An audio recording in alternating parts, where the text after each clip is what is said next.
भागवत विद्यापीठ के इस सभा कक्ष में मैं प्रकाश सिंह अपने साथी आदि उमेश कुमार पाठक सर के साथ प्रचार सहित आप सभी सुधी शिक्षक साथियों का हार्दिक स्वागत और अभिनंदन करते हैं।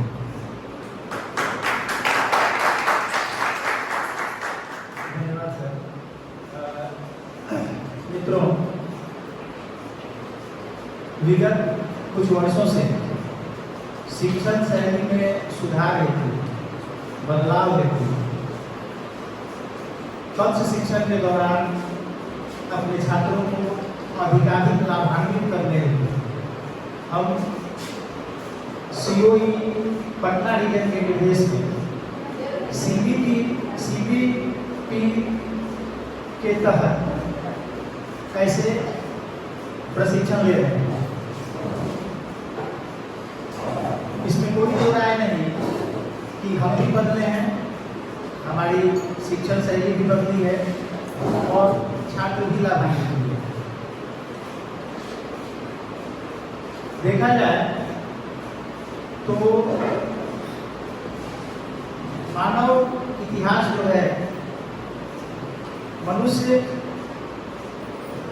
पेड़ों से उतर के कंदराओं में आया और कंदराओं तक से आज मल्टी स्टोरी बिल्डिंग तक का सफर हम लोगों ने तय किया। जब मनुष्य एकत्रित होना शुरू हुए तो उन्हें आपसी संवाद की आवश्यकता है और इस तरीके से धीरे धीरे भाषा का विकास हुआ। फिर भाषा विकसित होने के बाद ऐसी कुछ जरूरत महसूस की गई होगी कि भाषा को लिखा जाए। भाषा को लिखित रूप देने की आवश्यकता मैं समझता हूँ इसलिए आई होगी कि चूंकि दुनिया बहुत बृहद है। आज तो सिमट करके भले ही मुट्ठी में आ गई है, सब कुछ शरीर में दिख जाता है, लेकिन अपने आवश्यकताओं की पूर्ति के लिए मनुष्य इधर उधर भटकते थे, एक जगह से दूसरी जगह उनको जाना पड़ता था और किसी पार्टिकुलर परिवेश में सर्वाइव करने के लिए वहाँ की स्थानीय भाषा को सीखना या बोलना या जानना उनके लिए जरूरी होता है। बहुत सारी बातें ऐसी भी होती हैं जो एक पीढ़ी से दूसरे पीढ़ी में स्वतः ट्रांसफर हो जाती है, लेकिन बहुत चीजें ऐसी हैं जिन्हें आपको सीखने की जरूरत है। एक पीढ़ी से दूसरी पीढ़ी में जो बातें जाती हैं उनका कहीं कोई प्रामाणिक स्वरूप हमको नहीं दिखता है। किसने लिखा, कब लिखा, कहाँ लिखा, किसने सबसे पहले कहा। जैसे आप लोगों को पता होगा छठ का गीत, बेटी के विवाह में गाए जाने वाले गीत, ये पता नहीं है कि कब किसके द्वारा कहा गया या लिखा गया। ये बेटी अपनी माँ से, माँ अपनी माँ से, उसकी माँ उसकी माँ से, तो बहुत चीज़ें हम लोग परिवेश से सीखते। लेकिन बहुत ऐसी बातें हैं जो एक पीढ़ी से दूसरे पीढ़ी में नहीं जा सकती हैं, उनको लिखने की आवश्यकता महसूस हुई होगी और इस तरीके से लिपि का विकास हुआ।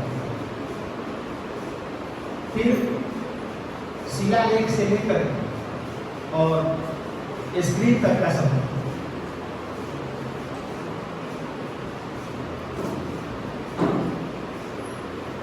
जैसे सभ्यता आगे बढ़ी, इसमें कोई दो राय नहीं है कि हम बहुत सारी अपनी पुरानी बातें भूलते चले जा रहे हैं या उसको नजरअंदाज करते चले जा रहे हैं। इसलिए करते जा रहे हैं कि हमारा काम चल जाता है और काम चल जाने वाली प्रवृत्ति जो है या मानसिकता, इस मानसिकता ने हमारी डिक्शनरी से बहुत सारे शब्द गायब कर दिए।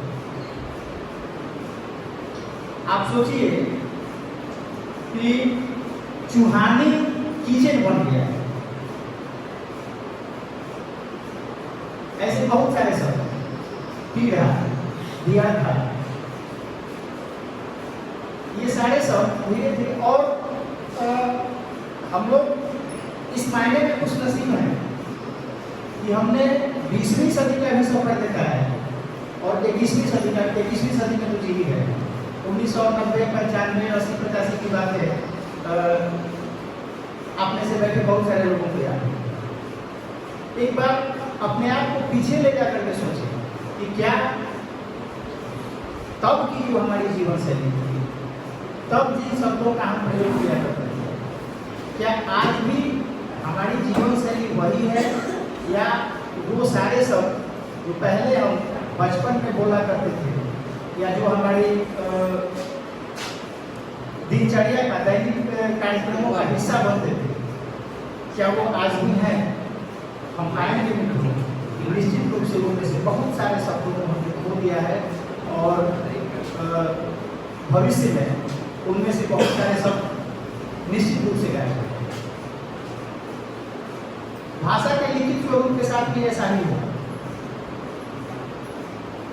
आधुनिकता में हम जितना जिए, लेकिन हमारा ये नैतिक दायित्व है, एक शिक्षक होने के नाते हमारा ये परम कर्तव्य है कि हम सभ्यता के साथ साथ अपनी संस्कृति को भी अक्षुण्ण रखने का काम करें और अपने छात्रों में भी ये चीज विकसित करने की कोशिश करें। आज का जो एक दिवसीय प्रशिक्षण सत्र आप लोग कर रहे हैं, ये भाषा को लेकर के विषय है हिंदी मानक देवनागरी लिपि और वर्धन।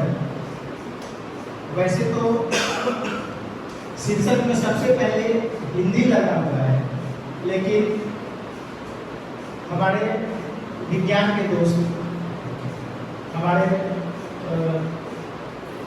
एसएसटी के दोस्त ये कतई नहीं समझे कि ये कार्यक्रम सत्र जो है, ये प्रशिक्षण सत्र जो है, वो सिर्फ और सिर्फ हिंदी विषय है। आप महसूस करते होंगे कि भाषा की आवश्यकता, चाहे हम जो विषय पढ़ाएं, गणित को बहुत शुष्क विषय माना जाता है, लेकिन लैंग्वेज की जरूरत वहाँ है। भाषा ही वो माध्यम है जो हमको एक दूसरे से कनेक्ट करती है, एक दूसरे से रिलेट करती है। तो चाहे वो गणित हो, चाहे वो विज्ञान हो, चाहे वो सामाजिक अध्ययन हो, चाहे वो सोशल साइंस हो, जो सब्जेक्ट हो, भाषा सब जगह महत्वपूर्ण है। एक भाषा शिक्षक होने के नाते मैंने इस चीज को महसूस किया है, आप सबों के बीच ही महसूस किया है, इसी विद्यालय में महसूस किया है कि कभी कभार सब्स्टिट्यूशन पीरियड में जो अदर सब्जेक्ट की क्लासेज होते हैं, उसमें विषय हम उन्हीं का यदि पढ़ा रहे हैं जो हमारी क्षमता के अनुरूप हमको सेट करता है, 7, 8, 9, ठीक है। हम विषय गणित पढ़ा रहे हैं, विषय इन्वायरमेंटल स्टडी पढ़ा रहे हैं, लेकिन यदि उनमें हम भाषा शिक्षण के दौरान अपने कक्ष में जो करते हैं, मैं अपनी कक्षा में करता हूँ भाषा की कक्षा, यदि उसका थोड़ा सा भी फुट या कुछ फुट हम उन बच्चों के बीच डाल देते हैं, तो पार्टिकुलर सब्जेक्ट उनके लिए और अधिक आनंददायक है। हमने ये प्रयोग किया है और हमने देखा है कि बच्चे उस चीज को लेकर के काफी आनंददायक तरीके से, हल्के मिजाज में, बहुत आराम से शिक्षक अपना पठन पाठन का कार्य करते हैं। तो भाषा हर जगह महत्वपूर्ण है। हमारी बोली, हमारी शैली, हमारे द्वारा चयनित किए गए शब्द, हमारे व्यक्तित्व को जाहिर करते हैं। आप सभी लोग, मैं समझता हूँ, इस बात से सहमत हैं। कभी कभार हम आवेशित होते हैं। आवेशित होते हैं तो हमारे मुंह से कुछ उलूल जुलूल शब्द निकलते हैं। हमारे साथी रिसोर्स पर्सन ये मानते हैं या उनका कहना है, उमेश कुमार पाठक सरकार, कि यदि कोई व्यक्ति वार्तालाप के दौरान, जिसको हम लोग और डिस्कशन करते हैं, अब शब्दों के उतर आए तो उस पर क्रोध करने की बजाय उस पर दया दिखाने की जरूरत है। चूंकि उसकी डिक्शनरी में अच्छे शब्द गायब हो गए और इसलिए वो रफ वर्ड का उपयोग करता है, तो वह व्यक्ति क्रोध का नहीं, दया का पालन करता है। भाषा का ऐसा प्रभाव है। ये मौखिक भाषा है। अब जैसा कि हम सभी जानते हैं कि भाषा का हम 3 रूपों में प्रयोग करते हैं। हमारे जूनियर वर्ग की हिंदी की शिक्षिकाएं बताएं भाषा का 3 रूप में कौन कौन प्रयोग होता है।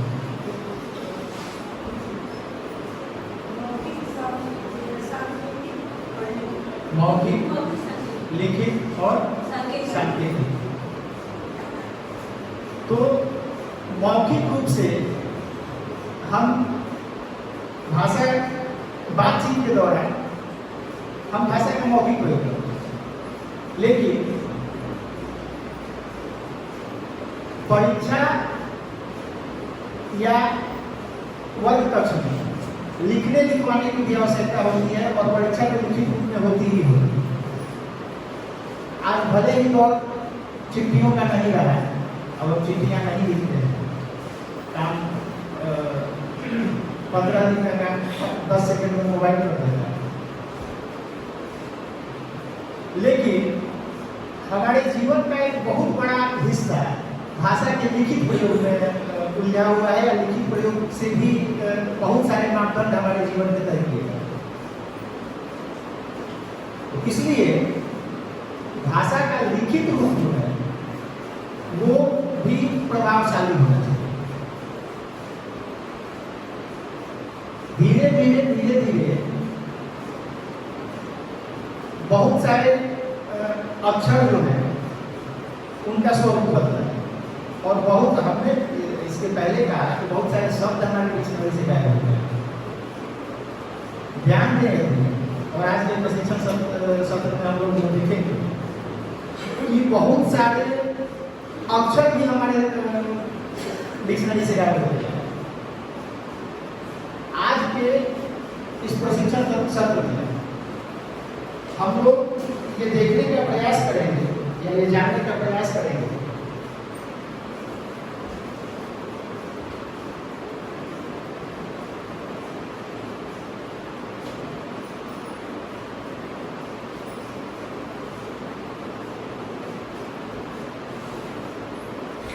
कि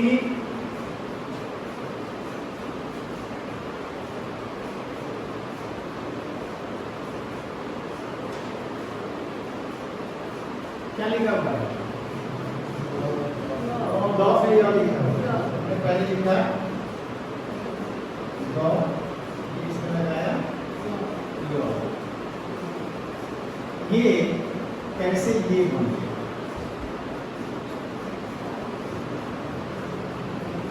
हम ये जानने का प्रयास करेंगे कि गौदा संयुक्त कैसे ये बन गया।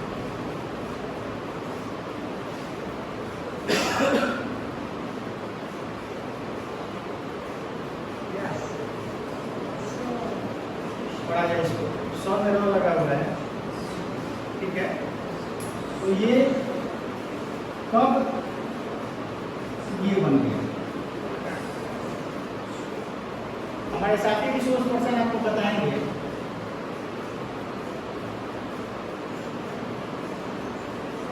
क्या है ये? आप बताइए नीलम भेष, आपने ऐसे कॉल देखा है और ऐसे भी लिखा जाता है। इसीलिए हमने कहा कि हम लोग सौभाग्यशाली हैं इस मामले में कि कि हमने 20वीं सदी का विद्रोह देखा है, सॉरी 20वीं सदी का विद्रोह देखा है और 21वीं सदी की देखा है। ये कब ये बनी?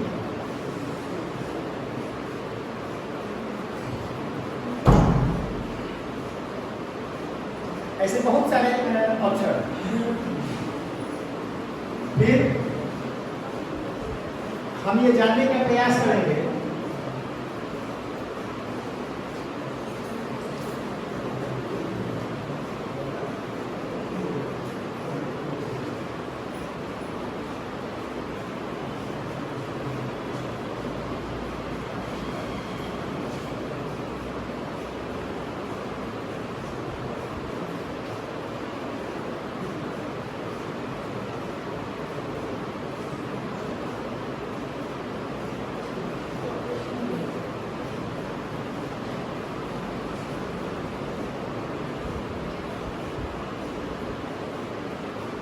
राम के लिए किताब पढ़ी, उसके लिए किताब पढ़ी।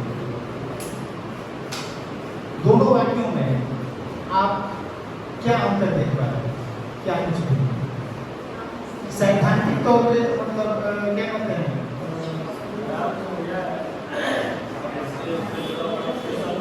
मानवीय तौर पर नहीं सोचेंगे इसको, सैद्धांतिक तौर पर सोच करके बताइए कि दोनों में या वैयाकरणिक दृष्टिकोण से दोनों में क्या फर्क नजर आ रहा है? एक ही जी संज्ञा और सर्वनाम, राम के बदले में उस शब्द का प्रयोग किया गया। और सोचिए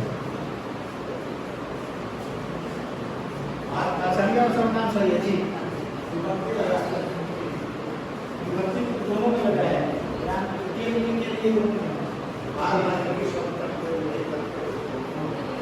ठीक है सर। और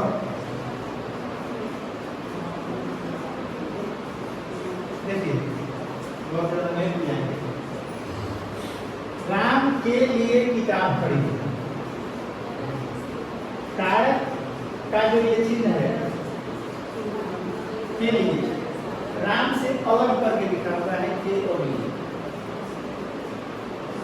ठीक है। और इसमें जो कारक का चिन्ह है के उसके साथ लागत के साथ दिया गया है के लिए वाला।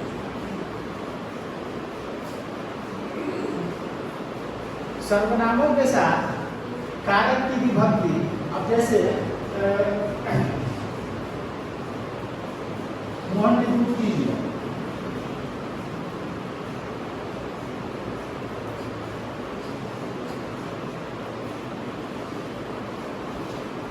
उसने दूध पी लिया,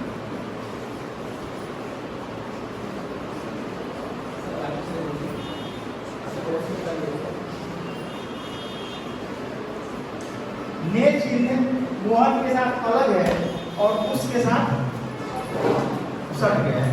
उसने, जिसने, किसने, तुमको, हमको, हम लोग कैसे लिखते हैं? कारक के विभक्ति को हटा देते हैं, उसमें से नहीं हटाते हैं। तो आखिर ये क्यों होता है बताएंगे हमारे साथी रिसोर्स पर्सन आगे। ऐसे बहुत सारे चीज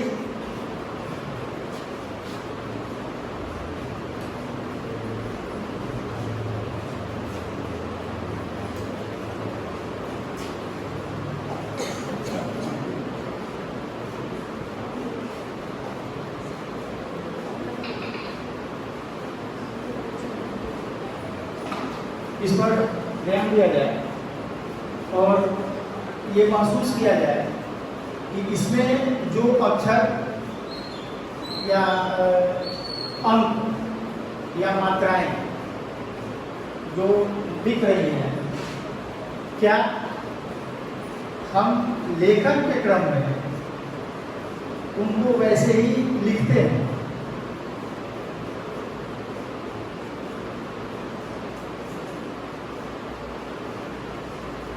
या किसमें हमको फर्क नजर आता है?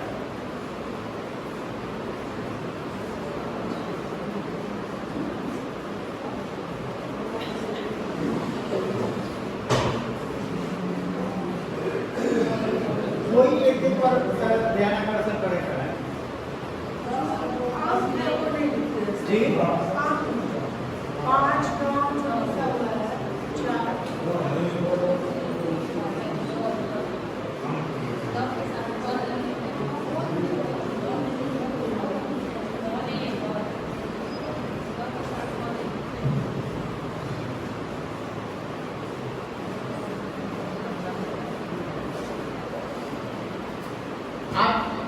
और हम सभी ये महसूस कर रहे हैं कि कुछ चीज़ों में जैसे द के साथ जो ध लिखा हुआ दिख रहा है, दिख रहा है, अभी दिख रहा है, कहाँ चला? हाँ, द के साथ जो ध लिखा हुआ दिख रहा है, हम लोग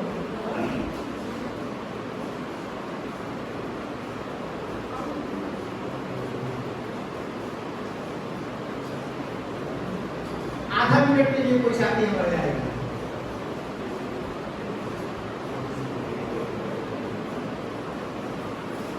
आइए ना देखिए सर, अभी आइए, आइए जी।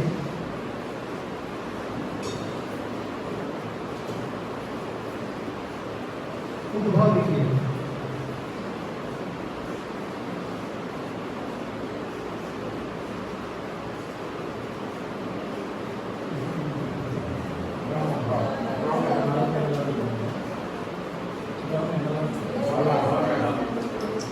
उपेंद्र सिंह सराफ है।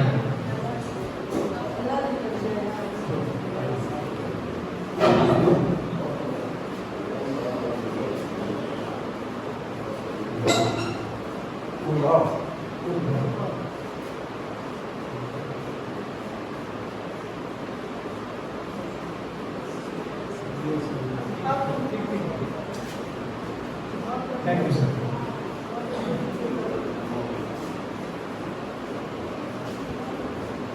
हम यही लिखते हैं, रद्दी यदि लिखना होगा तो यही लिखते हैं। एक शिक्षक होने के नाते बोलो कि हम ये लिखते हैं जी। मैडम उनको स्केच है, चल ही रहा होगा।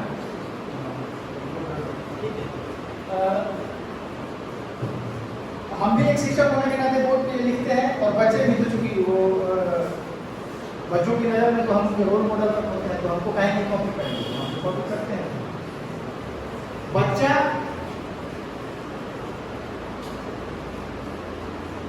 हम ऐसे लिखते हैं, बच्चे भी ऐसे लिखते हैं। अब कहा जाता है कि हर कोष दो कोष पे भाषा बदल जाती है। हम महसूस भी करते हैं इस चीज़ को कि जो शब्दावली छपरा के लोग प्रयोग करते हैं, वो शब्दावली जलालपुर के लोग नहीं प्रयोग करते हैं। मतलब करते हैं, कुछ ना कुछ उसमें भिन्नता, नयापन कुछ आ जाता है। ठीक है, रीति रिवाज भी बदल जाते हैं।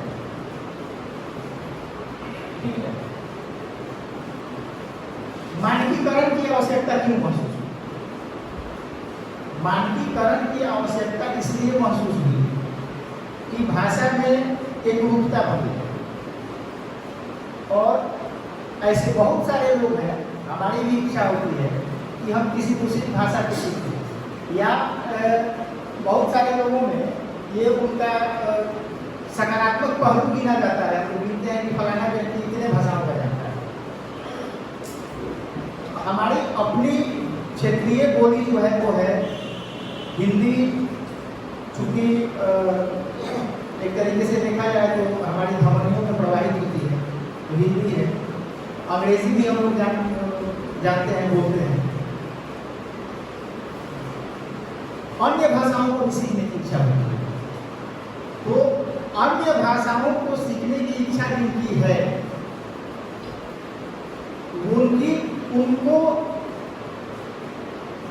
उनकी सहायता के लिए भाषा के मानकीकरण की, लिपि के मानकीकरण की आवश्यकता है। और इस तरीके से तय किया गया कि कौन से अक्षर कैसे लिखे जाए, किस अंक को कैसे बोला जाए। बात चूंकि हिंदी भाषा की बोली, जैसे आप 97 अंक लीजिए, 97, तो कुछ लोग 97 बोलता है, कुछ लोग 97 बोलता है। ठीक है, कुछ लोग 97 बोलता है। हम यहाँ ये जानेंगे कि उसका सही रूप क्या है। भाषा लिपि के मानकीकरण की आवश्यकता इसीलिए महसूस की, और जो चीजें हमारी डिक्शनरी से या जिन चीजों को हम भूलते जा रहे हैं उनको बरकरार रखें। आप याद कीजिए, जब हम लोग पत्र लिखते थे, हालांकि धीरेन्द्र सर को निश्चित रूप से जो भाषा याद होगा वो लाइन है जिसमें लोग लिखा करते थे, सोचती सीधी लिखी।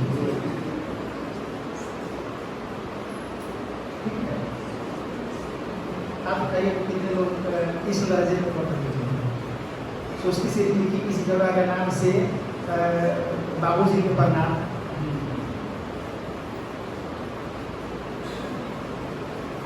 सर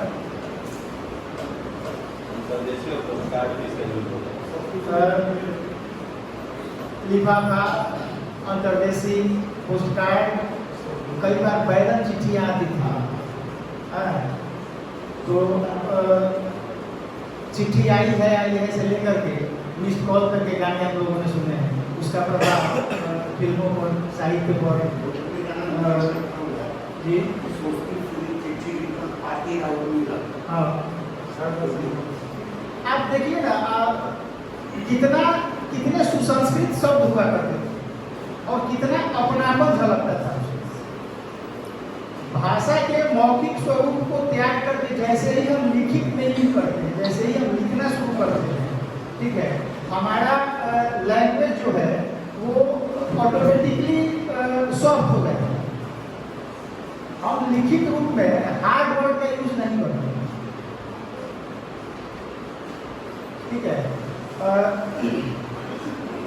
मानवीय दृष्टिकोण भी है इसमें, और दूसरा आज के दौर में देखा जाए तो कानूनी डर भी है, लेकिन भाषा का लिखित स्वरूप जो होता है इसमें बहुत अधिक अपनापन झलकता है। और यही कारण है कि जब तक चिट्ठियों का जमाना था, परिवार सिमटा हुआ और ज्वाइंट फैमिली ज़्यादा देखने को मिली। जैसे ही मोबाइल आया, मोबाइल ने हमारे जीवन में बहुत सारे बदलाव किए, लेकिन एक बदलाव ये भी जरूर किया है कि परिवार भी बढ़ गया। हम दुनिया के नजदीक जरूर है, लेकिन अपनों से दूर होते थे।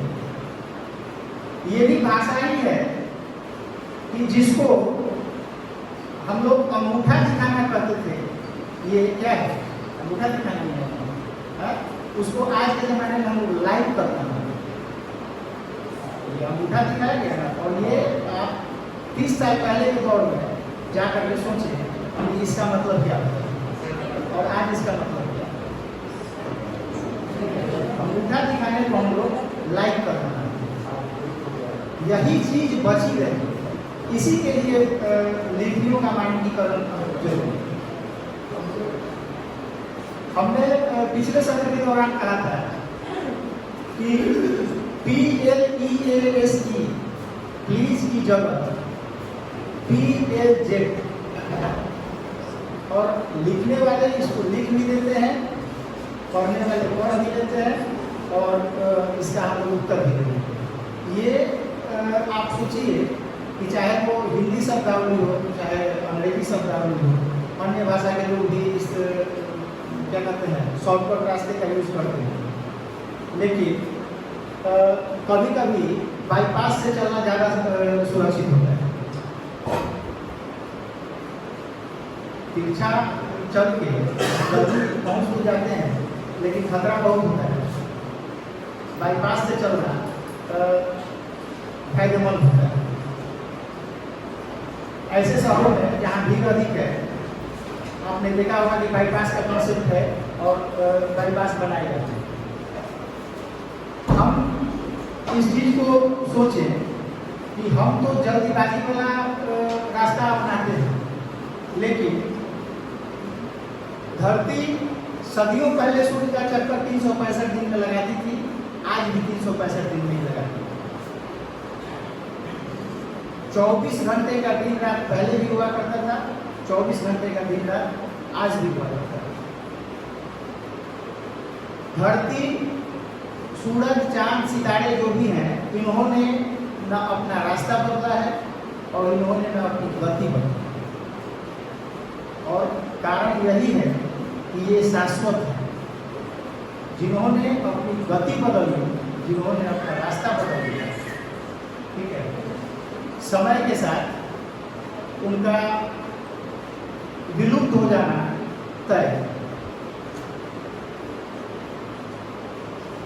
वो चीजें भाषा में बरकरार रहे, इसके लिए मानकीकरण की आवश्यकता है। इसको जानना है, समझना है और अपने कक्ष शिक्षण के दौरान छात्रों को भी बताना है।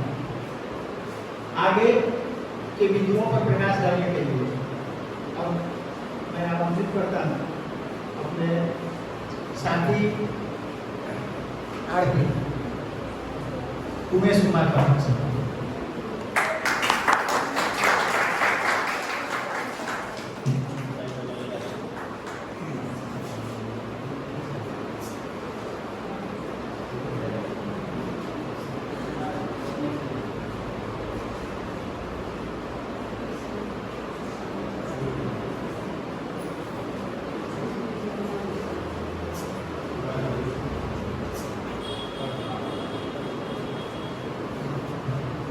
धन्यवाद।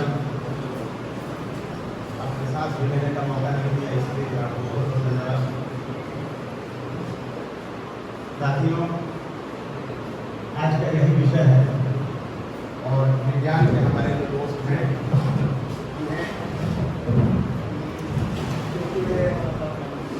स्कूल में हैं, वर्तनी और मानकीकरण की आवश्यकता उन्हें थोड़ी कम पड़ सकती है, लेकिन जो ह्यूमैनिटीज से जुड़े लोग हैं उन्हें की आवश्यकता होती है। दूसरा ये कि हम अपने दैनिक जीवन में प्रायः इस भाषा का उपयोग करते हैं, हिंदी भाषी प्रदेश में होने के नाते उसमें 2-3 किस्म की शुद्धता की आवश्यकता समझी जाती है। वह हमारी बोली में हो, वह हमारे लेखन में हो, हमारे विचारों में हो और वह हमारे व्यक्तित्व में परिलक्षित भी हो, दिखाई भी दे। और इसके लिए जरूरी है कि हम यह जाने कि हम जो लिखते हैं, हम जो बोलते हैं, वही इस देश के दूसरे प्रांतों और भागों में लिखा बोला जाता है अथवा उसमें कुछ बदलाव भी आ जाता है। और यदि बदलाव आता है तो क्या हम जो लिखते बोलते हैं वह सही है, या उत्तरांचल में या किसी दूसरे पश्चिमांचल में या दूसरे राज्यों में जो बोला लिखा जाता है वह सही है, या इन दोनों के अलावे एक कोई मानक स्टैंडर्ड व्यवस्था है जिसका पालन करने के बाद हम राष्ट्रीय स्तर पर उसे स्थापित मान लेते हैं, वही वर्ण हो सकता है। क्योंकि आमतौर पर देखा जाता है कि हम जितने लोग यहाँ बैठे हैं, हम सभी लोग कोई एक वर्ण लिखें, और यदि इस कक्ष में 30, 35, 40 लोग हैं तो हम एक को जरूर लिखेंगे, लेकिन सबके एक जुदा जुदा होंगे, अपने तरीके से अलग अलग होंगे, जबकि सबको हम एक ही पढ़ेंगे, लेकिन शैली अलग होगी। और वह शैली हमने विकसित की। हमें जो हम क लिखेंगे तो उसकी शैली हमारी अलग हो जाएगी, जिसे हम हैंड राइटिंग नाम देके बचने की कोशिश करते हैं कि हमारी हैंड राइटिंग में क ऐसा है, लेकिन हमारी हैंड राइटिंग में क ऐसा है तो क का स्वरूप नहीं बदल जाता है, क का मूल रूप नहीं बदल जाता। हम उसको कुछ कोशिश करते हैं डेकोरेट करने का, कुछ न्यूली डिजाइन करने का, और हम उसे आकर्षक बनाने की कोशिश करते हैं, और इसी का परिणाम होता है कि अलग अलग स्वरूप के क भी हमें देखने को मिल जाता है। बच्चा तो प्ले या फिर LKG, UKG में जो क लिखता है, 8 क्लास में जो क लिखता है, 12वीं में जो क लिखता है, और 40 साल का एक मैच्योर्ड टीचर जो क लिखता है, मूल स्वरूप तो वह कायम रहता है, लेकिन थोड़ा बदलाव नजर आता है। इस बदलाव की इजाजत मानकीकृत रूप में बिल्कुल नहीं है। जैसे कोई डॉक्टर मेडिसिन के प्रेस्क्रिप्शन में दवाइयों का नाम इस अंदाज में लिखता है, हमें पढ़ने में भी दिक्कत होती है। तो इसका मतलब यह नहीं है कि उसने सारे लेटर्स को लिखा हुआ है और स्पष्ट है। हम पढ़ भले लेते हैं लेकिन इसमें स्पष्टता नहीं होती, तो वह मानक रूप नहीं कह सकते कि डॉक्टर साहब ने जो लिखा है यह मानक रूप है अक्षरों का। इसीलिए और इसमें समय समय पर बदलाव भी होते आए। हम आंचलिक भाषाओं की बात करें, बोलियों की बात करें, वर्णों की बात करें, तो वर्ण जो मेरे दोस्त व्याकरण पढ़ाते हैं 53 से, कल हम लोग जहाँ बात कर रहे थे वहाँ भी इस पर चर्चा हो रही थी कि वर्णों की शुरुआत में 53 की संख्या तय हुई और आते आते वह आज के हिंदी व्याकरण में 48 पर टिकी। तो सवाल यह है कि इन 5 वर्णों को हटाने की जिम्मेवारी किसने उठाई, या इन 5 वर्णों को हटाने का अधिकार किसने हासिल किया? अंग्रेजी के मेरे दोस्त पढ़ाते हैं, सेंटेंस की संख्या को कम कर दिया गया, टेंस की संख्या को नाम बदल के कम किया गया। तो आखिर ये अधिकार अथॉरिटी किसको मिली है कि आप इसको हटा दें? 53 वाले वर्णों की संख्या को आप 48 में ला दें। यहाँ तक कहा गया कि 44 भी किसी किसी किताब में व्याकरण में मिल जाया करते हैं। तो ये 44 किसने कर दिया? 9 वर्ण को लोप कर दिया गया, सीधे खत्म कर दिया गया। क्या वे वर्ण प्रयोग में नहीं है या उन वर्णों से जुड़े शब्द नहीं है, और यदि हैं तो क्यों लोप हो गए? इसकी पड़ताल समय समय पर जो भाषाविद हैं या जो वैयाकरण हैं वे करते रहे कि आखिर इन वर्णों के लोप की वजह क्या है। और तो हम कहते हैं कि कोई चीज़ या तो अपडेट करें वरना वो आउटडेटेड हो जाए, काल बाह्य जिसे कहते हैं, समय से बाहर। हम लोगों की जो यह प्रक्रिया है प्रशिक्षण वाली, यह क्या है?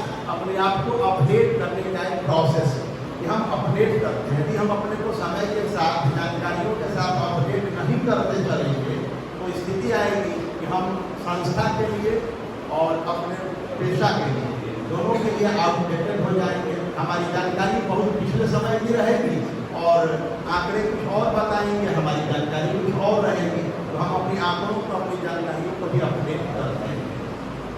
लेकिन वहाँ एक सवाल खड़ा होता है कि मेरे किसी दोस्त ने कहा कि हिंदी में वर्णों की संख्या 53 होती है, और इधर से किसी शिक्षिका ने या शिक्षक ने जो 5वीं दर्जे के नीचे पढ़ाते हैं और उन्होंने एक किताब पेश किया और कहा कि सर इसमें तो 44 ही लिखी, आप इसको देखें और किसको सही माने? 53 वाले को माने कि 44 वाले को माने? कौन सही है? या कि दोनों सही या कि एक गलत है? आपकी क्या राय है इसमें? वर्णों की घटती संख्या यदि आज 44 है तो इस बात की क्या गारंटी है कि कल वह 33 पर नहीं आ जाए? 5 वर्ग, कवर्ग, चवर्ग, टवर्ग, तवर्ग और पवर्ग के 25 मान लिए जाए और अंतस्थ उसमें के 8 मान के हम खत्म कर दें यदि, तो 33 पर आकर टिक जाती है।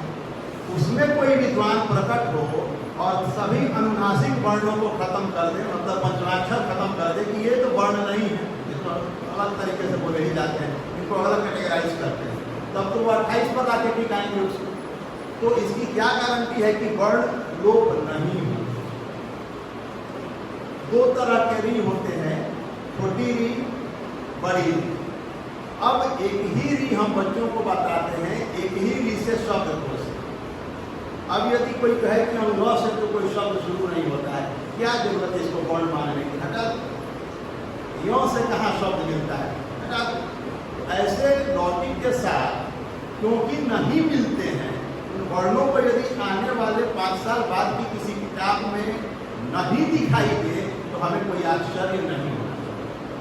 ये संभव है कि वर्णों की संख्या घट जाए, तो इसकी वजह क्या है संख्या घटने की? क्या वजह हो सकती है कि इनकी संख्या घटाई गई? और क्या आप इससे सहमत हैं कि हाँ घटाई जानी चाहिए? अंग्रेजी के हमारे दोस्त जब राइटिंग सेक्शन में जाते हैं हम लोगों ने जो पढ़ा या आज से 10 साल पहले जो फॉर्मेट था राइटिंग सेक्शन में लेटर राइटिंग का, और आज जो हमारे दोस्त पढ़ाने जाते हैं तो कहते हैं कि सब लेफ्ट लिखो, एड्रेस लिखो, सेंडर से एड्रेस लिखो, रिसीवर से एड्रेस लिखो, डेट डालो, सैनिटेशन करो, कंटेंट डालो, सब्सक्रिप्शन डालो, सब लेफ्ट डालो और नीचे अपना सिग्नेचर भी करो लेफ्ट में। हमें बताया गया जब हम पढ़ रहे थे, यहाँ हम अपना एड्रेस लिखेंगे, यहाँ सैनिटेशन लिखेंगे, फिर थोड़ा सा स्पेस देके कंटेंट शुरू करेंगे, पैराग्राफ बदलेंगे, फिर यहाँ पर आकर के अपना नाम लिखेंगे। हमने ये पढ़ा। आज हमारे शिक्षक वो नहीं पढ़ा। तो क्या कोई लड़का यदि अपने बुजुर्ग दादाजी से पुराने वाले फॉर्मेट को पढ़ के आ जाए और आपके सवाल का जवाब वो ऐसा ही लिख दे जो उसके दादाजी ने बताया है, जो आपने जो किताब प्रिस्क्राइब की है उसमें नहीं है, आपने बाएं वाला बताया है, तो क्या उस बच्चे का वो उत्तर गलत है? क्या आप उसको गलत काटेंगे? और यदि गलत काटेंगे तो आपके काटने का आधार क्या होगा? कोई वजह तो हम बताएंगे बच्चे को किस वजह से ये गलत हो गया। तो ऐसी स्थिति में हम क्या करें? आज भी तो समझदार शिक्षक हैं, इस विवाद में पड़े बिना वे इधर लिख देते हैं ओल्ड फॉर्मेट, न्यू फॉर्मेट। अब वह क्या एडॉप्ट करेगा, किसको फॉलो करेगा? क्योंकि यदि वह कहे कि ओल्ड फॉर्मेट है, क्या यह गलत है और यह क्या सही है, तो आप पूरे अधिकार से नहीं कह सकते कि ये गलत है, ना पूरे अधिकार से ये कह सकते हैं कि केवल यही सही है।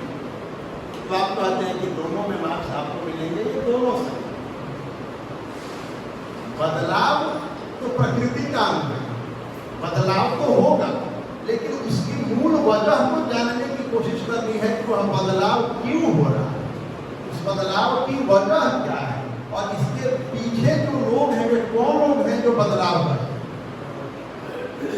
हाल फिलहाल में किसी परीक्षा में यह बताया जाता है कि महिला आंचल रामधारी सिंह दिनकर ने लिखा, तो क्या आप ये कल्पना करते हैं कि हिंदी के किसी सामान्य जानकार ने भी यह क्वेश्चन बनाया होगा?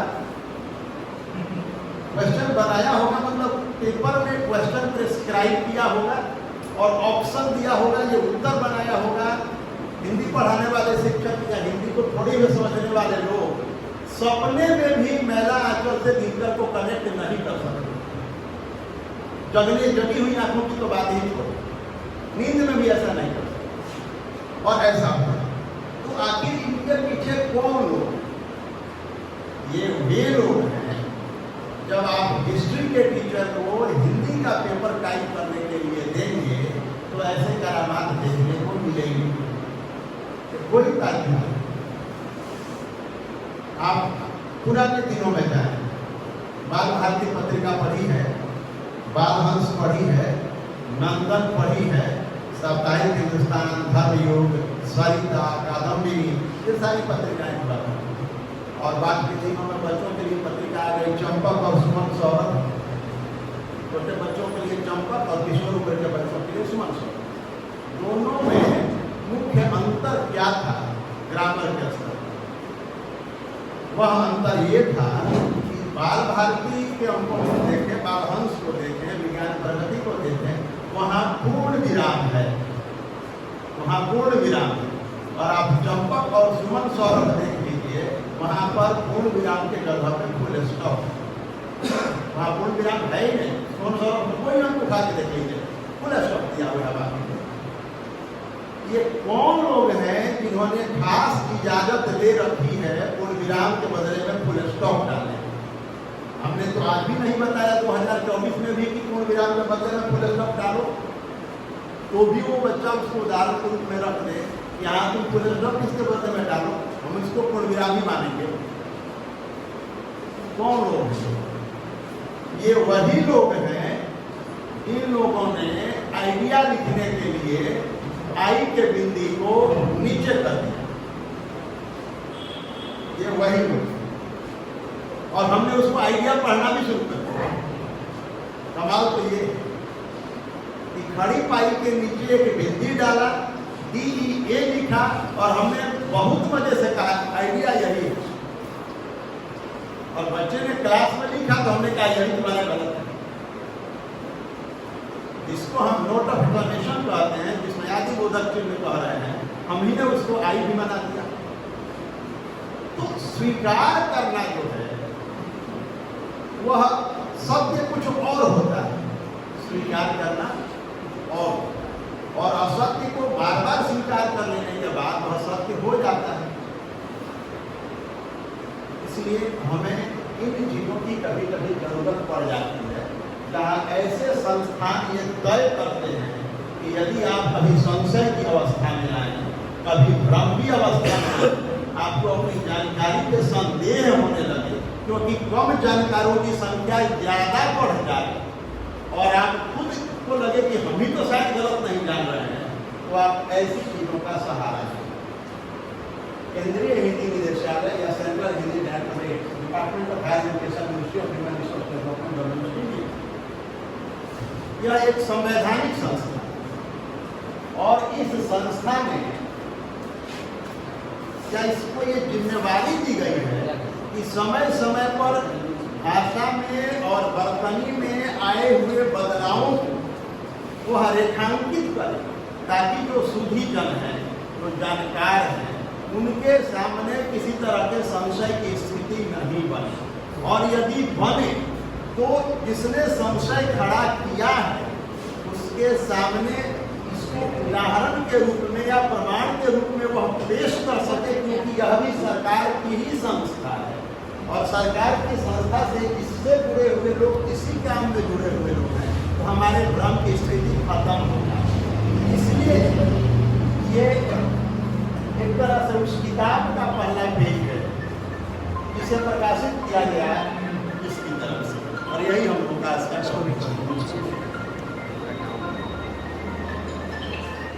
सब मतलब आइए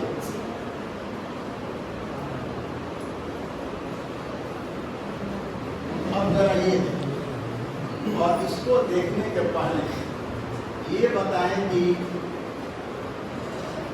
ये स्पष्ट है ऊपर लिखा है यह भाषा है और उसकी लिखी, क्योंकि हमारे लिखने की शुरुआत जब होती है तो जैसे ही हम कोई डिजाइन बनाते हैं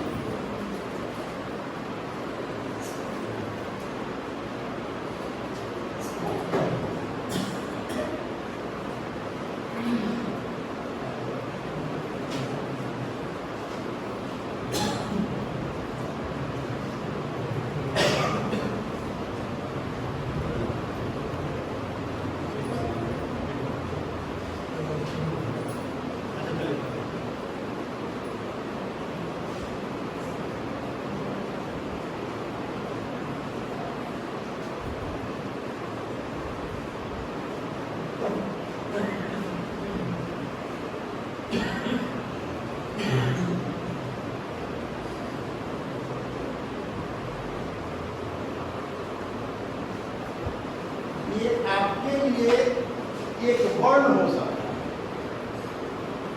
कवर का पहला वर्ण, और सबको आप वही पढ़ेंगे कि हाँ वो है। लेकिन 3 साल का बच्चा जो आपके क्लास में पहली बार आया है और आपने ये बनाया है, उसके लिए क्या है? उसके लिए यह एक डिजाइन है।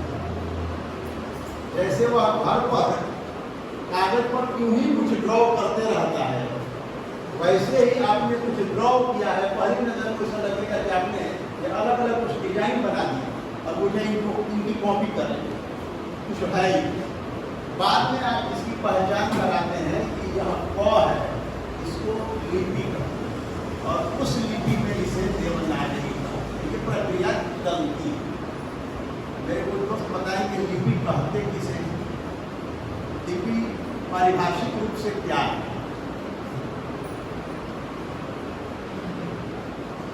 लिपि क्या है?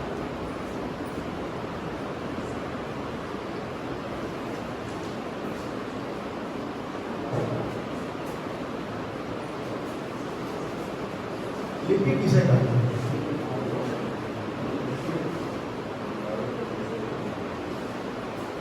स्क्रिप्ट जिसे आप अंग्रेजी में कहते हैं।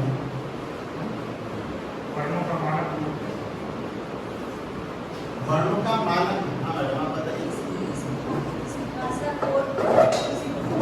भाषा को लिखित रूप में लिखने की कला को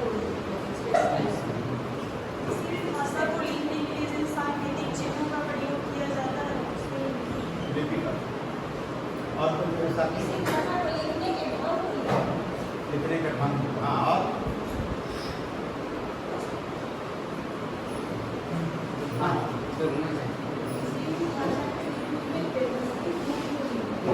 भाषा के व्यवस्थित रूप को लिपि करता है। मतलब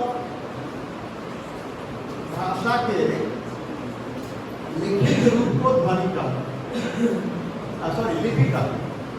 लेकिन मूल बात ये रह जाती है कि मैं यहाँ से आपको कहता हूँ ये परिभाषा ठीक है, सही है, परिभाषा आपकी सही है, थोड़ा उससे ऊपर।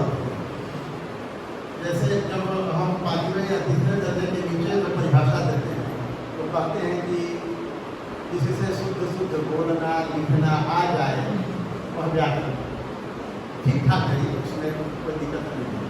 उससे थोड़ा ऊपर यदि आपके साथ में 9वें दर्जे में आते हैं तो बात को और विस्तार देने की जरूरत है। मैंने यहाँ से कहा कि आप मंदिर लिखिए और वहाँ आपने मंदिर कागज पे लिख दिया, तो मैंने तो लिख के बताया नहीं कि आपको लिखना है। मैंने कुछ उच्चारण किया और उस उच्चारण को आपने समझ और उसको समझ के कागज पे, तो आप तक पहुंचने का मेरा जो जरिया था या आपसे बात करने का जो मेरा जरिया है वह क्या है? क्या वही लिपि है? क्या वही भाषा है? वह क्या है या कुछ और है? मैं आप तक पहुंच पा रहा हूं अपने शब्दों के साथ। वह माध्यम क्या है जिसके माध्यम से मैं पहुंच पा रहा हूं? वह ध्वनि है, मेरी आवाज है, वह ध्वनि है जिससे मैं आप तक पहुंच रहा हूं। बस इस मोबाइल में रिंगटोन बजना शुरू हो जाए तो आप तक एक ध्वनि पहुंच जाती है। या ये नहीं बताता कि फोन किसका, एक ध्वनि आती जाती है। लेकिन मैं जब बोलता हूं तो आपको पता चलता है कि क्या बोला जा रहा है। लेकिन यहाँ पर यदि कोई तमिल गीत बजना शुरू हो जाए तो एक ध्वनि आप तक पहुंचती है, लेकिन वह क्या है थोड़े विस्तार के साथ जब लिपि की परिभाषा हम देते हैं तो ये कहते हैं कि लिपि ध्वनि का रूपांतरण है जो लिखित रूप में प्रकट किया जाए। हम आपने मंदिर सुना और म लिखना शुरू कर दिया तो हमारे ध्वनि को रूपांतरित किया और आपने कागज पर म उतार दिया। और हर भाषा की अपनी लिपियां होती हैं, उसमें कुछ आंचलिक लिपियां भी हैं और कुछ राष्ट्रीय और अंतर्राष्ट्रीय स्तर पर स्वीकृत भी हैं, मानक भी हैं। आप 12 भाषाएं हैं जिसमें आंचलिक भाषाएं भी शामिल हैं। आप इन भाषाओं की लिपियों को देखें तो सभी 12 भाषाओं में देवनागरी का राज कायम, सब में देवनागरी।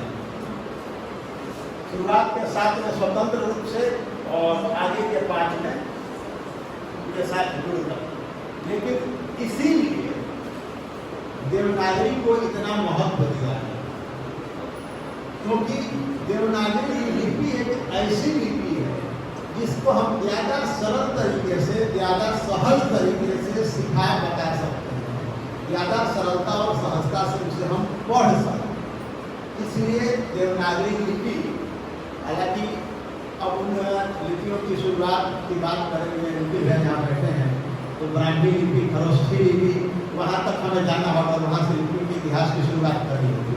लेकिन फिलहाल हम यहीं पर केंद्रित रखेंगे।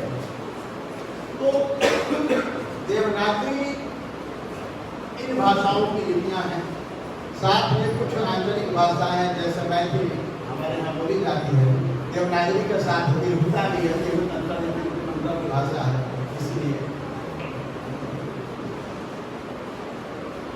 और अगली जो सूची है कुछ दूसरे भाषाओं की, उनमें देवनागरी कभी नहीं, वो 7 भाषाएं हैं, इसमें देवनागरी का कोई लोग नहीं है। आइए रमाकांत जी।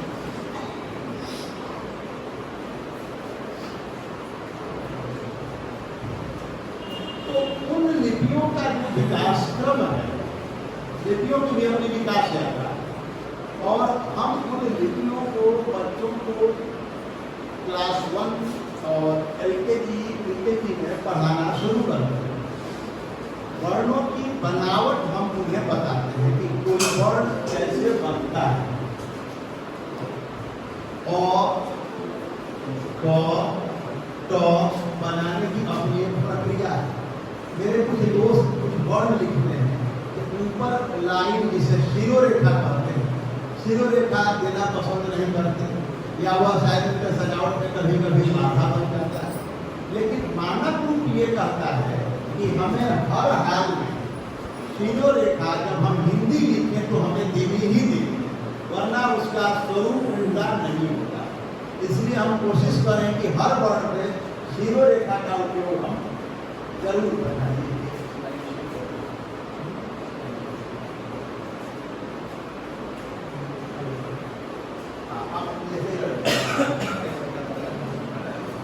ये देख, असमिया, ओडिया, उर्दू, कन्नड़, तमिल, तेलुगु, पंजाबी, बांग्ला, मणिपुरी, मलयालम, इनकी अपनी लिपियां हैं, और अधिकतर में ऐसी लिपियां हैं जिस भाषा में है लिपि का नाम भी उसी पर कर दिया गया है।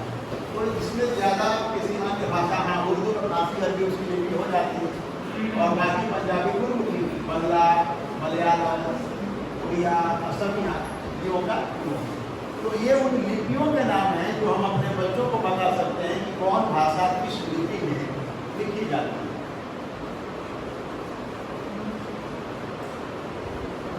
ये हमारी वर्णमाला है, हिंदी वर्णमाला जो हम बच्चों को पढ़ाते हैं। ऊपर वाले को आप स्वर वर्ण नाम देते हैं, बाद वाले को व्यंजन कहते हैं, ये अंतस्थ ऊष्म है, और ये वर्ण हो गए, और ये संयुक्ताक्षर वर्ण हो गए। अंतस्थ वर्ण और ऊष्म वर्ण क्या होता है?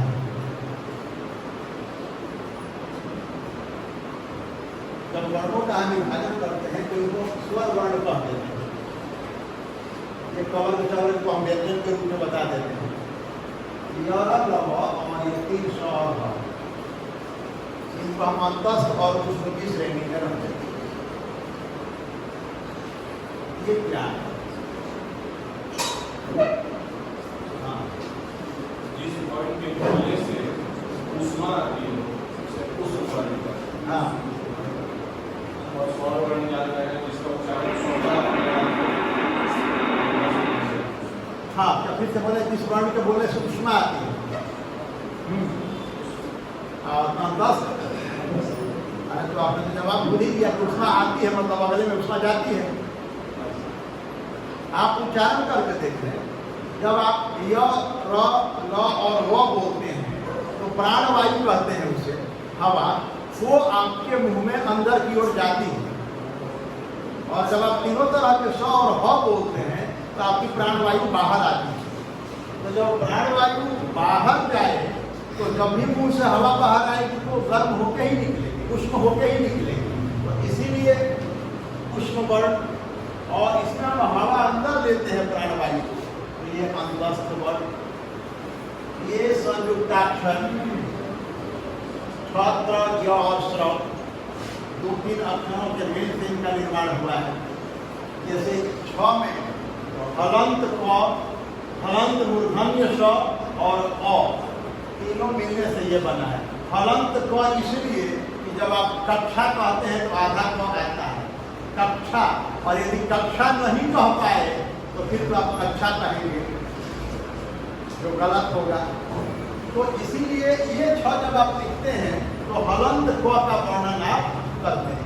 त्र में आधा तो आधा रो और यो पुराने 80 साल के ऊपर गया। अच्छे व्याकरण आपको कभी कहीं दिख जाएंगे तो यज्ञ को वे यज्ञ बोलेंगे, यज्ञ वे कहीं कहीं कहते हुए लोग मिल जाते हैं, वो पुराने लोग, क्योंकि उन्हें पता है कि य का निर्माण आधा ज आधा नो और अ के मिलने से, तो ज और यो मिल गया तो यो में बोलेंगे ही तो यज्ञ कहते हैं।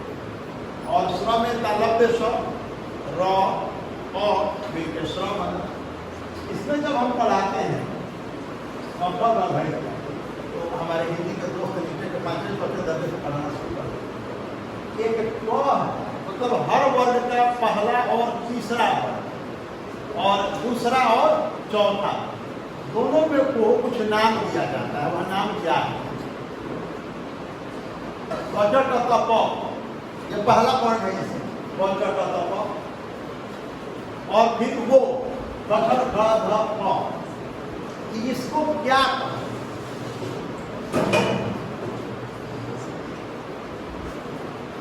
इसको जो है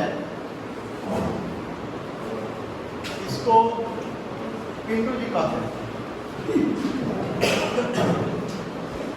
और जो है इसको भेदर भैया समझ रहे? मतलब ये अल्प प्राण है और ये दीर्घ प्राण है। क्यों है ये भी आप उच्चारण से देखें। आप तुरंत बोलते हैं, लेकिन जब आप फ बोलते हैं तो थोड़ा समय लगता है, थोड़ा वजन लगता है। तो पहला और तीसरा वर्ण मतलब क और ग अल्प प्राण है और दूसरा और चौथा वर्ण महाप्राण या दीर्घ प्राण है, उसमें जान ज्यादा है। और जो पांचवा वर्ण है अंग और म इसे अनुनासिक कहते हैं। नासिक जिसका उच्चारण हम नाक से, उच्चारण सब लोगों का बढ़िया होता है, सब लोग अच्छे से उच्चारण करते हैं।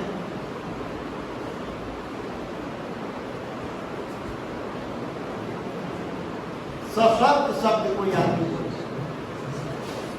सशर्त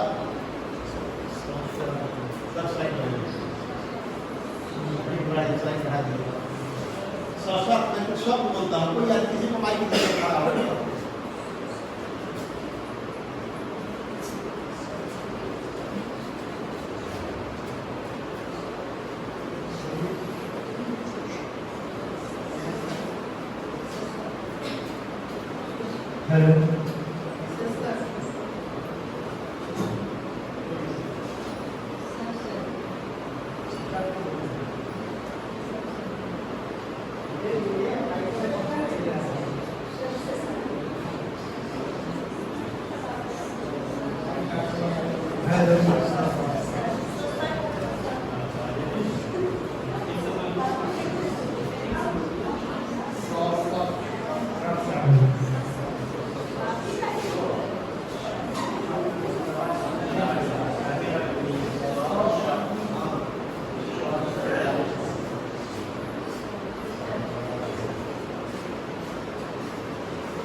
इसको पढ़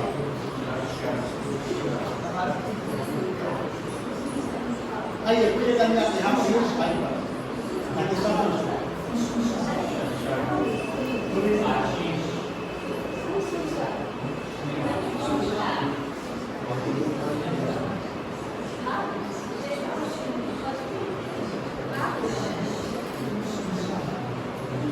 मतलब ये इन शब्दों में दो तीन चीजों का एक साथ समावेश है।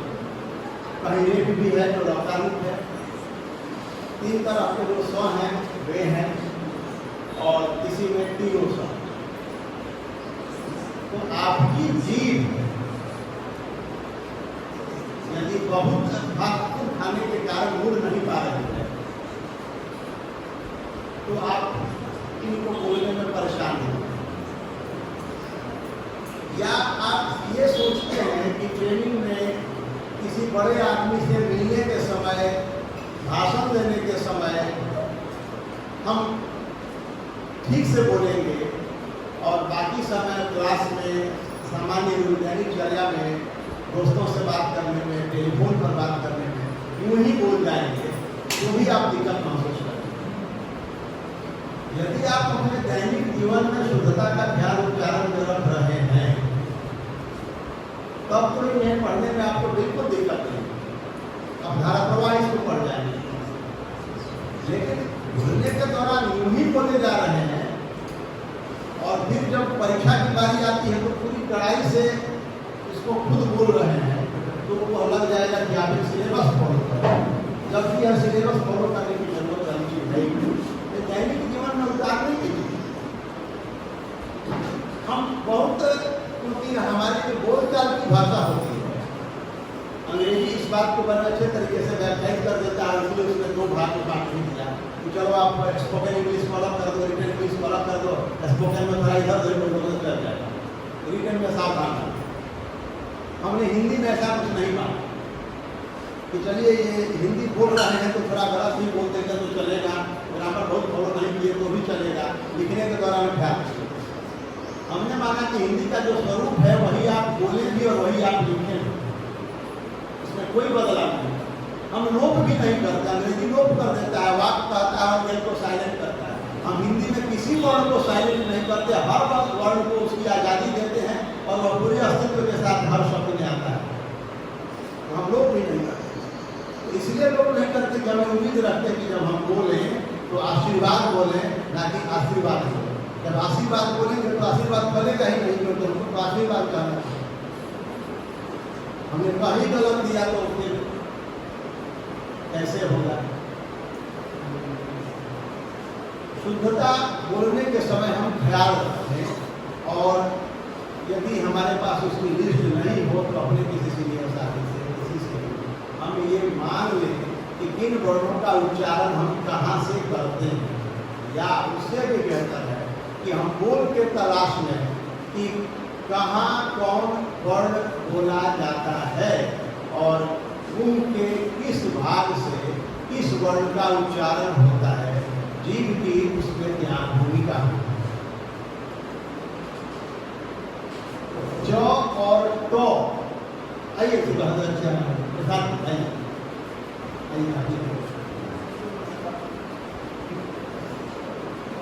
बताइए हाँ, च और ट बोलने में क्या बदलाव आप महसूस करते हैं? च और ट, में जीभ को तालू से सट जाता है और च आगे की दांत से आगे के दांत। आइए भाई, आइए उनको साथ साथ है। आप च को तालू से सटाकर बोलिए और क्या था, ट को दांत से सटाकर बोलिए, ट बोलिए दांत से सटाकर, ठीक है, बोलिए बोलिए वे बोलना चाह रहे वही बोल पा रहे हैं नहीं, क्योंकि इनको है बुखार, खा रहे हैं बेंडाजोल, इसलिए गड़बड़ी है। क्योंकि डॉक्टर साहब ने दवाई को प्रिस्क्राइब कर दिया। आप टॉप बोले जैसे आप बोलते हैं फ्री टॉप, दांत को छू रहे हैं, इसको छू रहे हैं, ऊपरी जबड़े के चिकने भाग को, और चौ बोलिए चौ, इसको छू रहे हैं, एक तालु को आ रहे हैं, ऊपरी जबड़े के रुखड़े भाग को, आप जो दांत के तुरंत समीप है, आप चौ छ जौ छ छू रहे हैं ना रुखड़े भाग को, जब चौ बोलते हैं तो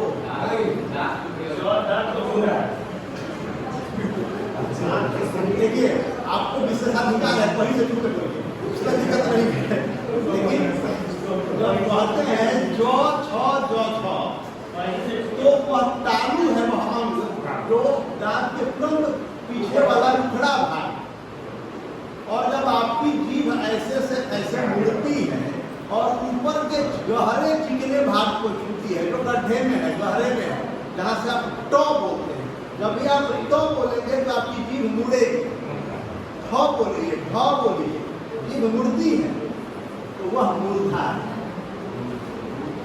तालु और मूर्धा में अंतर समझ। अगला भाग जो रुखड़ा है वही तालु है। ये भाई जितु असानाम तालु और ऋतु रसानाम मूर्धा। कवर्ग का उच्चारण मूर्धा से और कवर्ग का उच्चारण तालु से। ये बोलने के पहले उस अंग की पहचान करा रहे थे कि कहाँ है वो। रुखड़ा क्या है? अंदरूनी जो चिकना भाग है वो। अब आप बोलिए चछद और अंदर खुद महसूस कीजिए। च छ ज झ य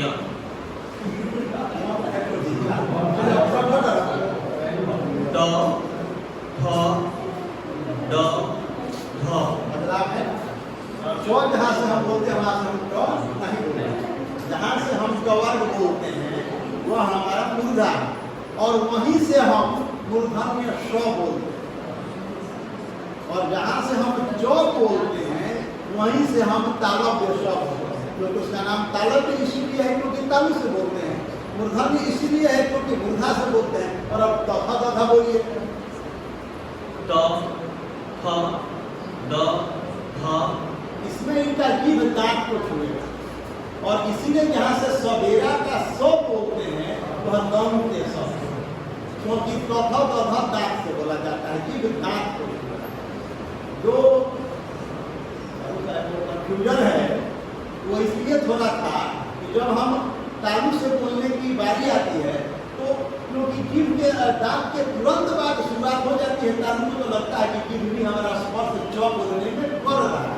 लेकिन मूलतः दांत पूरा पूरी तथा तथा बोलने में इस्तेमाल में आता है।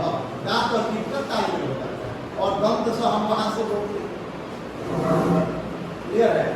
और अब जरा हम और मां बोलिए। अंग य अर न म। क्या इस्तेमाल हुआ? नासिक। जरा कफ का बोलिए। कम क ये आ रहा है। ख ख ग ग घ घ कहाँ? तो इसको कंठ वर्ण में जीव का कोई रोल नहीं। तो आप कंठ से ध्वनि निकाल रहे हैं। क ख ग घ इसको कंठ है। हाँ, ये वर्णों के उच्चारण है, इसमें हम ध्यान देते हैं। लेकिन रमाकांत जी ओ से एक शब्द बनाइए, ओ से एक शब्द बनाइए। शब्द मीठा अच्छा लगने वाला है, जो सबको अच्छा लगे। हाँ, सबको अच्छा लगे। एक ओ से बनाइए, एक ओ से बनाइए। शब्द बनाइए। हाँ, वो से ऊपरी हो गया। हाँ, अच्छा लगेगा।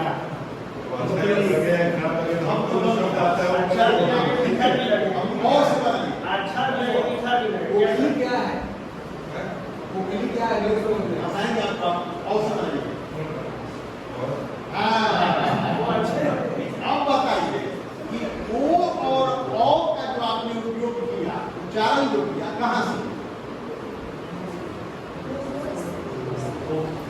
होठ से किया। ओ बोले तो होठ की भूमिका आई, जीव खत्म। औ भी बोले तो होठ की भूमिका आई, जीव खत्म। तब कहते हैं कि ओ और औ का उच्चारण होठ से किया। अब जरा आईना बोलिए, एक बोलिए। इसमें ओठ है कहीं? कंठ है कहीं? है कि नहीं है? एक और है और होठ है कि नहीं? ये बोलने में आपके होठ की कोई भूमिका है या नहीं? है बोलने में है कि नहीं? हल्की भूमिका है। सूत्र में कहा जाता है ए दो कंठोष्ठ, ए और ए का उच्चारण कंठ और होठ दोनों मिला के। और रविरंजन वो आपको मिले वो और बताइए किन अंकों का उपयोग किया?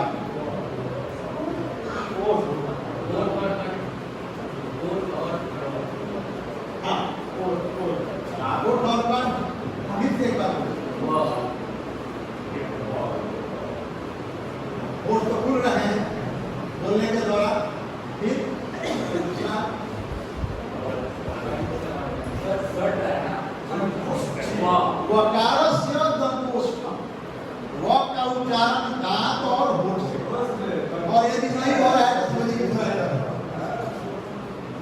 वहीं से होना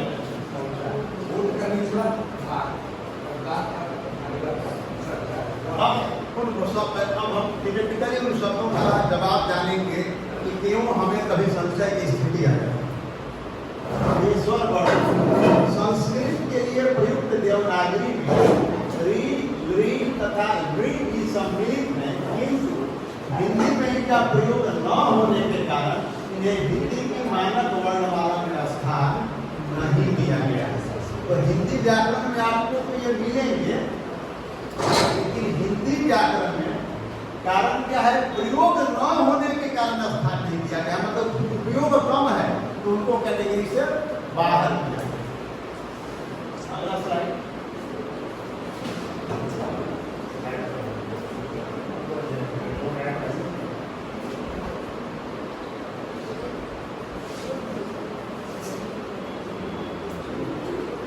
संयुक्त व्यंजन जो स्पष्ट है, जो पहले आपको बता चुके हैं, ख, त्र, य, श्र कैसे बनेगा, अनुस्वार जिसे शिरो बिंदु कहते हैं, अनुस्वार कैसे देते हैं, चंद्र बिंदु का चिन्ह क्या है, विसर्ग का चिन्ह क्या है, अर्ध चिन्ह क्या है, और फिर अवग्रह और अर्धचंद्र। ये अवग्रह जो कहीं कहीं आप ओम में देखते हैं, ओम में एक का एस की तरह दिखाई देने वाला वर्ण, जिसे अवग्रह कहीं कहीं जिसे हम फ्लूत वर्ण भी के नाम से पुकारने लगते हैं, फ्लूत वर्ण। हाँ, वहाँ भी जो अभी विसर्ग अवग्रह में बदल के को अपनी हो जाता है, को अस्माकम इत्यादि, तो वह अवग्रह है। और ये अर्धचंद्र जिसमें वृद्धि नहीं होती, डॉक्टर, इस तरह के शब्द क, ख, ग, ज, फ, नुक्ता वाले वर्ण जो कि उर्दू के शब्द हैं और जिसमें वर्णों के उच्चारण के नीचे एक बिंदी लगी होती है, जिसे नुक्ता कहते हैं। संविधान का अनुच्छेद 341 के अनुसार अंकों का भी प्रावधान किया गया है कि हम कौन अंक कैसे लिखें, अंकों का मानक रूप क्या है।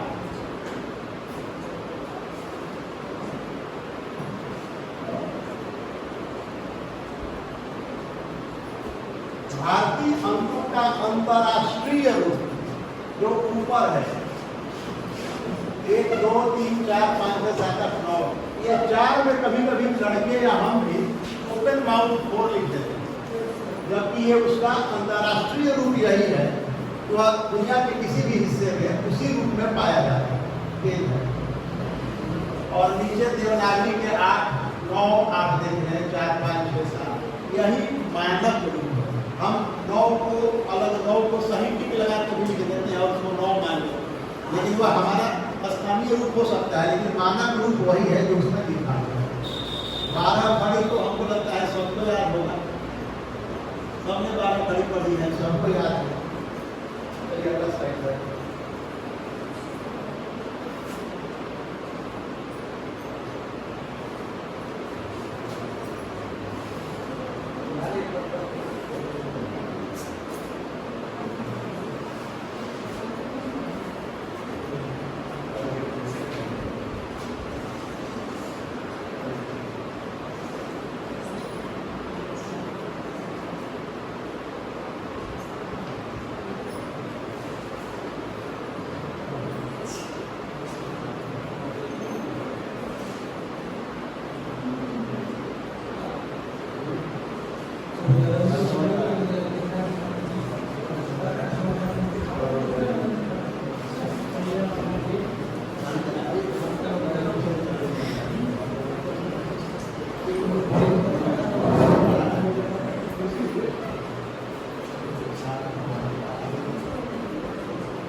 जो लोग बच्चों को वर्णबोध कराते हैं, वर्ण लिखने की शैली बताते हैं, उनके लिए